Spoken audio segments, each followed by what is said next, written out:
ఎప్పుడు కూడా సంఘాన్ని, పాస్టర్‌ని చూడకుండా దేవుడినే చూడండి ఎక్కువ శాతం. సంఘానికి వెళ్ళండి. పాస్టర్ గారి మాట వినండి, గౌరవించండి అన్నీ కరెక్టే కొంతవరకు అంతే. కానీ ఎక్కువ శాతం దేవుడినే చూడండి. ఇంకా చెప్పాలంటే బైబిల్ కన్నా ఎక్కువ దేవుడిని చూడండి. బైబిల్ దేవుడు ఒకటేనయ్యా? అవునా? కాదయ్యా. నా గురించి ఒక పుస్తకం మీకు రాసిచ్చా, పుస్తకం మీరు చదివేశారు. ఆ పుస్తకం నేను ఒకటవుతానా? అవును. ఆ పుస్తకం ద్వారా కొంత తెలుసుద్ది మీకు నా గురించి. మొత్తం తెలీదు. నాతో సహవాసం మీకు ఉండదు. అలాగే యేసుప్రభు ఒక మాట అంటాడు బైబిల్లో ఏంటంటే, అది do you think you are searching the scriptures, do you think there is eternal life in this అంటాడు. ఈ లేఖనాల్లో నిత్య జీవం ఉందనుకుంటున్నారా? కాదు అంటాడు. అది ఆశ్చర్యకరమైన మాట అది. అంటే దాన్ని అలా అర్థం చేసుకోవాలంటే ఈ పరిశీలు శాస్త్రులు ఏం చేస్తారంటే ఆ ధర్మశాస్త్రాన్ని చదువుతున్నారు కానీ దేవుడితో సంబంధం పెట్టుకోవట్ల.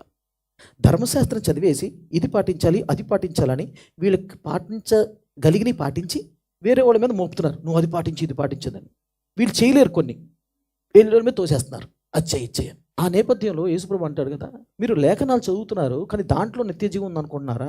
నిత్య జీవం ఇచ్చే దేవుడు అనగా వాళ్ళు చదువుతున్నారు నామకార్థంగా, ఆచారబద్ధంగా, దేవుడితో సంబంధం పెట్టుకోవట్లా, దేవుడితో సహవాసం చేయట్లా వాళ్ళు.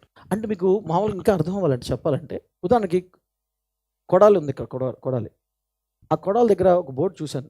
గ్రీన్ కలర్ బోర్డులో ఘంటసాల అని యారో మార్క్ పెట్టుంటుంది. విజయవాడ నుంచి వచ్చేటప్పుడు ఒకటి ఉంటుంది.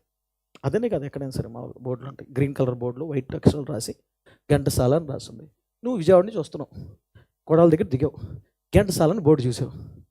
ఆ బోర్డుని పట్టేసుకుని ఘంటసాల వచ్చేసింది హల్లెలూయా స్తోత్రం అని అక్కడ కూర్చుంటే నీకు ఘంటసాల అని కనపడింది. ఘంటసాల వచ్చేసింది హల్లెలూయా అక్కడ కూర్చున్నావు. ఘంటసాల బోర్డు.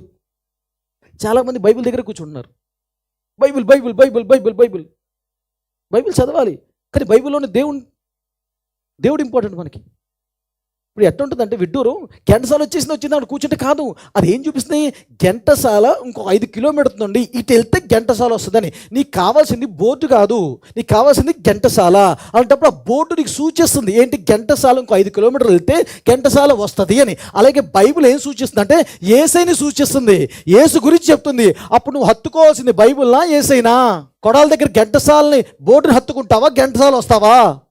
ఘంటసాల వస్తావు. ఘంటసాల కావాలంటే బోర్డు కాదు హత్తుకునేది. అలాగే బైబిల్ కాదు హత్తుకునేది, బైబిల్ కాదు ఇక్కడ పెట్టుకునేది, బైబిల్ కాదు ఇక్కడ పెట్టుకునేది. ఏం చేయాలి? బైబిల్ ఏం తెలియజేస్తుంది? యేసయ్య గురించి తెలియజేస్తుంది, రాయబడి ఉంది. పరిశుద్ధ శాస్త్రం, ధర్మశాస్త్రం చదువుతారే కానీ దేవుడితో సంబంధం సహవాసం లేదు. అలాగే మీరు కూడా బైబిల్ చదవండి, చదివి ఏం చేయాలా? యేసుతో సంబంధం పెట్టుకోవాలా, యేసయ్యతో సహవాసం చేయాలా, ఆయనతో గడపాలా. చాలామంది బైబిల్తో గడుపుతారు. ఎప్పుడు వాళ్ళ చేతిలోనే ఉంటుంది బైబిల్, ఎప్పుడు వాళ్ళ తలకడే ఉంటుంది బైబిల్.